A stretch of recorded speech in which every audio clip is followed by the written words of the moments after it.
Alright, Coconut99, and today I'm going to have a little sit down with everyone and basically explain for animal handlers the best way how they handle snakes, either the ones that have in captivity or the ones that they encounter in the wild. And what I'm saying is I'm going to be discussing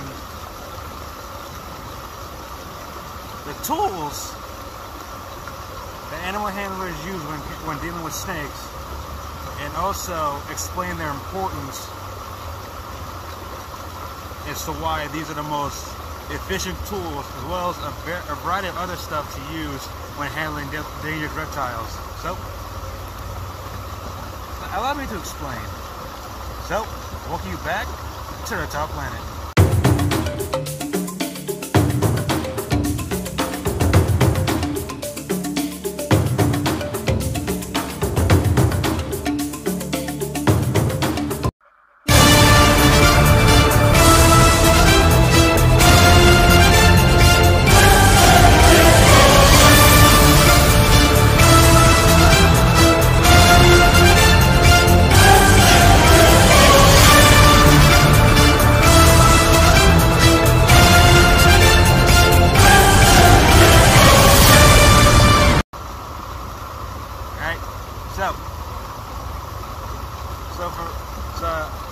I believe many people do know what I'm holding in my hand, but for those who don't know what I'm holding in my hand, this is a snake hook.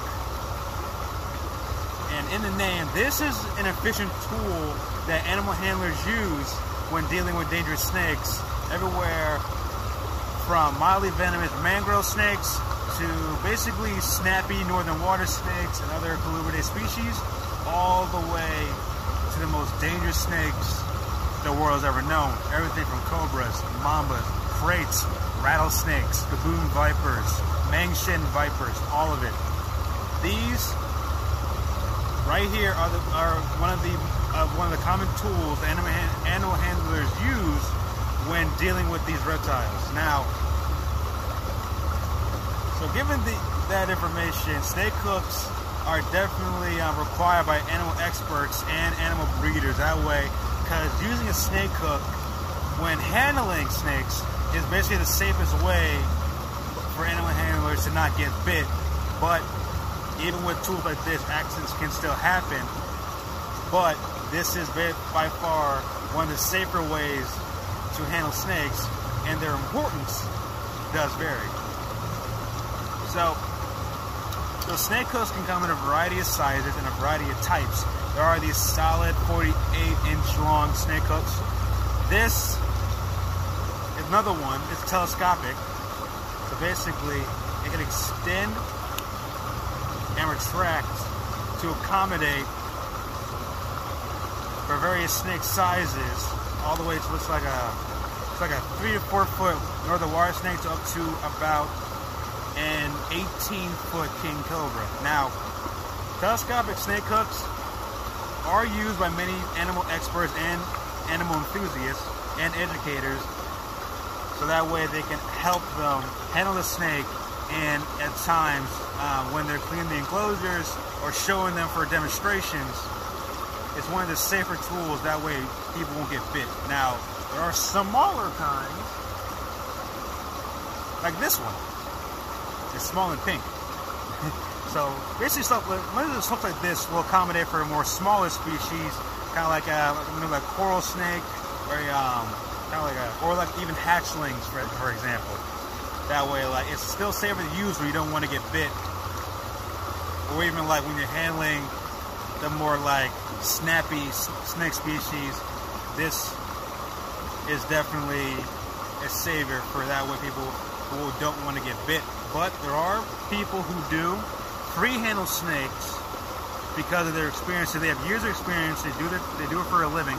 That way they kind of like understand the snake's body language. But for safety reasons, with dangerous reptiles, this stuff is still like heavily required for people who are handling animals, or for those who are trying to start their career, who want to work with reptiles or snakes in particular.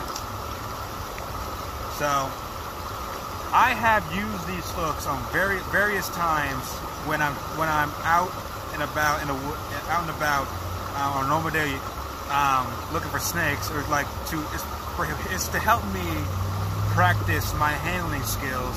That way in the future I know what to do when handling the more dangerous species. But I am practicing with the more harmless variety. So basically, the best way to handle say using a snake hook is basically, so when you see a snake, it's nothing but vertebrae and ribs. Okay, so basically handling snake, you have to support their body weight, even if free handling or using a snake hook. You have to support the snake's body weight because, like I said, it's all vertebrae and ribs in the snake's body.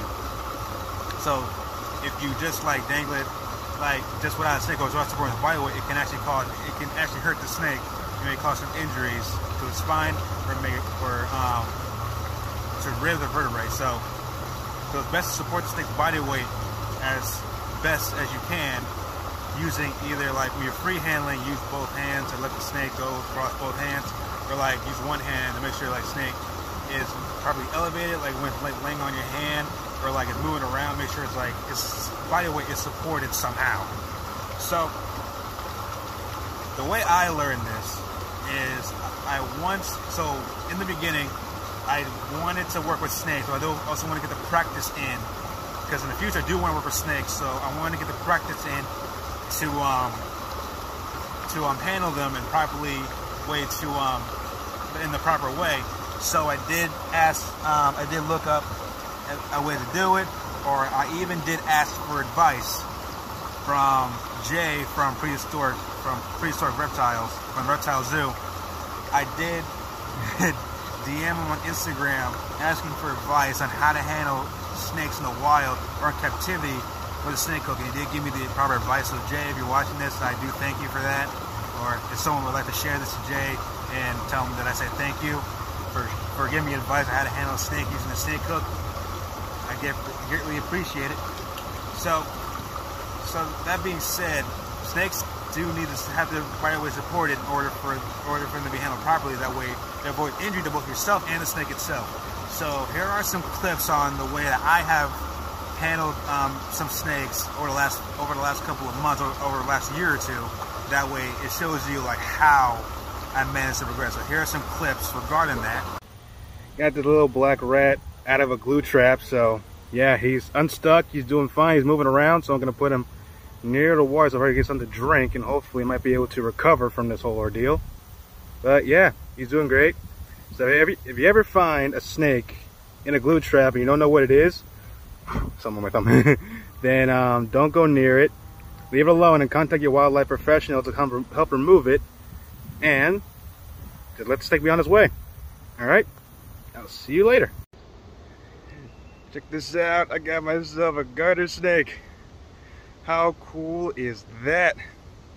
This guy's out for the spring. Hope you're probably looking for a female. Hope you're out here catching some rays in the sun.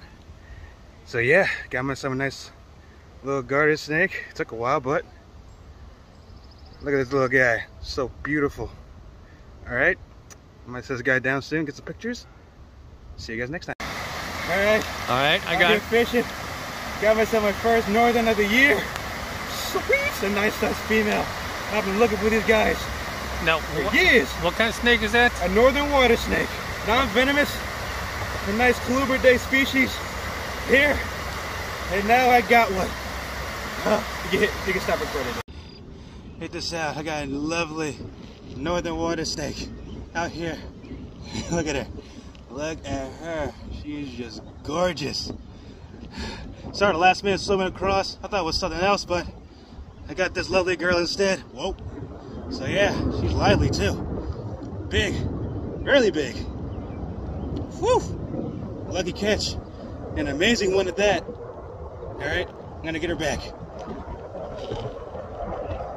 Thanks, girl. Check this out, a snake got an eel. I'm looking right at her. Her mouth is completely full, but I want to see if I can still attempt to capture. She is really going. See if I can hope I can still do this.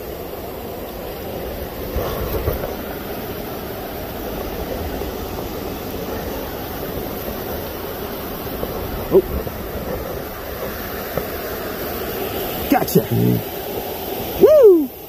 Look at that. Look at that for a snake.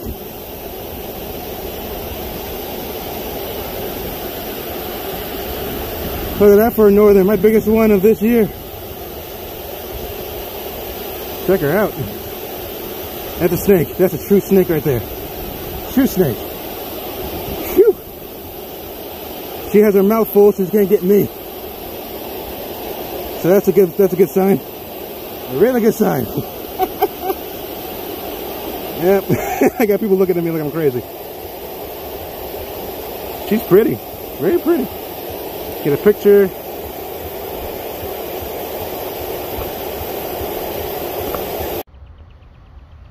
Check this out. I'm on my way to an event and I got this pissed off black rat.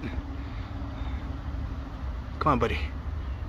So I gotta get this guy out of here because there's an event happening and I don't want anybody to freak out. This guy's stirring up a little bit of trouble, so I'm gonna get him out of here as best I can. Alright. And the exact same water snake that I just saw, I am handling him right now. And he really, oh, he's striking at me. So he's getting ready to shed his skin, and because he can't really see me, he's like flailing all over the place, striking at me. Good grief. Now this guy's cute, also defending himself. Feisty little thing. Alright, and I'm going to let him go on his way. So I think I'll let him go over here. So, thank you. Now you've seen the way I've done it, but there are professionals who do it a lot, and basically in a similar way, but also more in a professional fashion. But I'm still learning, so that's one thing. So I'm still learning, basically trying to like see what kind of skills suit me best, but also in the best way that doesn't get me bit. That way, the way I'm doing it is that if I can do it this way, if I do a more dangerous species, it'll probably prevent me getting bit, but might be some things that still have to work on to make sure it stays that way. But there are other tools that people use when handling dangerous reptiles, such as venomous snakes. So snake tongs, I don't have them with me, but snake tongs is definitely one of the other common tools that snake handlers use. But they're more for like the venomous snakes, like rattlesnakes, cobras, mambas, stuff like that. That way, it maximizes the safety when you're handling these dangerous animals. It maximizes the safety. So a snake tong is not really used to like crush a snake's spine or like trying to like squeeze it to the point where like it kills it. No, that's not the issue at all. You basically still have this. Most snake tongs do have rigid edges on it, almost like teeth, that helps to kill a snake, but that also might cause an injury. But there are ones that have a soft front to it. That way, it's firmly grips the snake, but not to the point where it hurts it, but it secures it firmly. But not where it's like too much, where it's pushed the snake. Not where it's too loose, where the snake can actually get out of it and actually come double around and come and try to bite you. So it's like basically is that like secure enough where it's like tight enough where it's secure, also light enough where it's not crushing or hurting the snake whatsoever. Now another tool that handlers use is basically bite-proof gloves that basically helps prevent the snake from getting a full-on bite into your skin. The glove to protect you from that full-on impact. This is also definitely required between snake hooks and bite-proof gloves for those people who are definitely allergic to snake venom. It's definitely a recommended caution.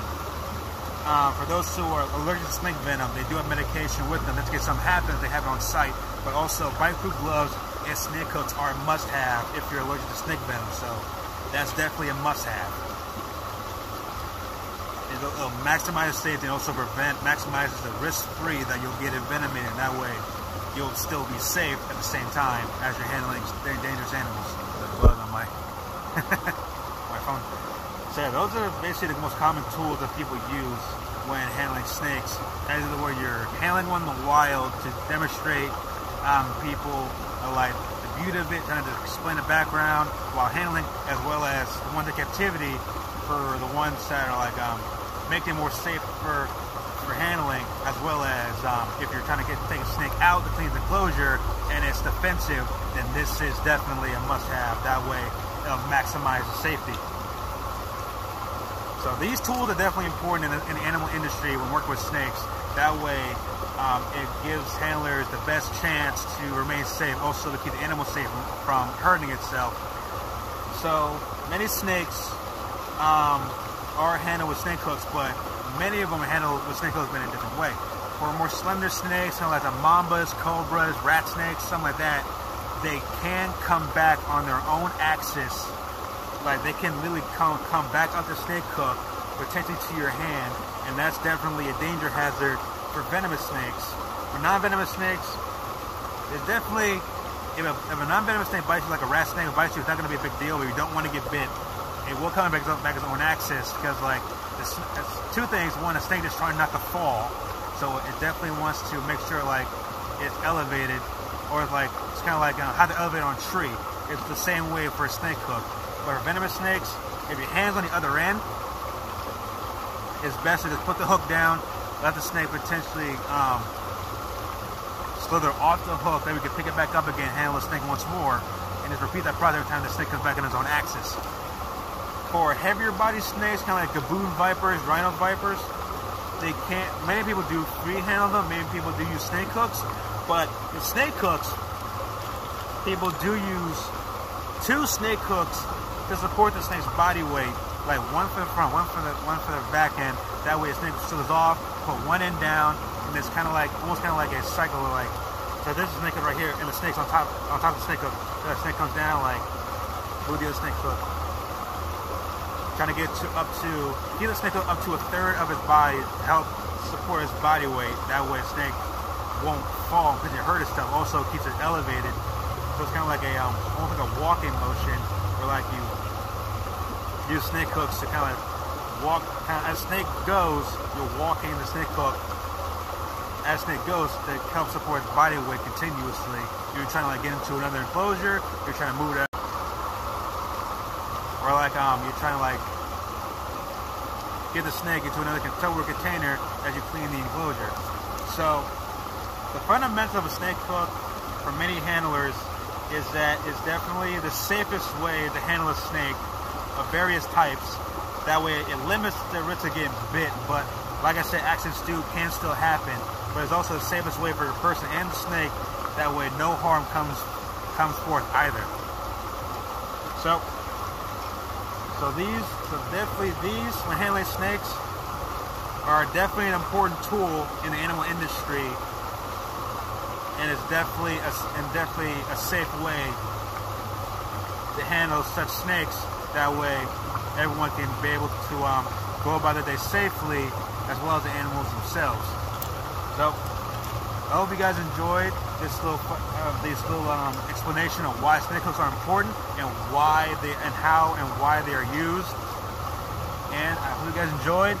Please hit the like button, subscribe to the channel for more content, and I will see you guys next time. See ya.